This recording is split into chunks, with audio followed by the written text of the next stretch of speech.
আগের দিন আমি তৈরি করেছিলাম ক্লে দিয়ে ক্রিসমাস ট্রি, বাট আজকে আমি তৈরি করব মাত্র একটা জিনিস দিয়ে ক্রিসমাস ট্রি, সেটা হচ্ছে ডিমের ট্রে দিয়ে। তো ডিমের ট্রেকে আমি স্টেপ বাই স্টেপ ছোট থেকে বড় ভালোভাবে কেটে নিয়েছি এবং কাঁচির সাহায্যে হালকা সাইজ করে রাউন্ড করে নিয়েছি এবং কিছুটা নিচের দিকে কুচির মতো করে কেটে নিয়েছি।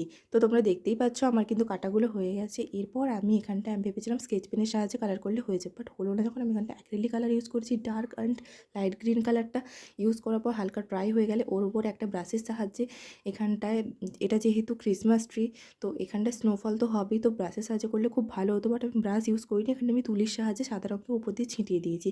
তো এখানটা আমার স্নোফল হয়ে গেছে এবং এখানটায় আমি কিছু স্প্রিঙ্কেলের জন্য লাল হলুদ কালার ইউজ করেছি। তো দেখতেই পাচ্ছ আমার ক্রিসমাস ট্রি হয়ে গেছে। উপরে স্টারটা আমি একটা কার্ডবোর্ডকে কেটে স্টার আকারে কেটে নিয়েছি এবং ইয়েলো কালার করে দিয়েছি। তো আজকের জন্য এতটাই। ভিডিওটি ভালো লাগলে অবশ্যই এটি লাইক করে দিই। এরকম ভিডিও নতুন নতুন দেখার জন্য আমাকে অবশ্যই কমেন্ট করো। আজকের জন্য এতটাই, দেখা হচ্ছে পরের ভিডিওতে।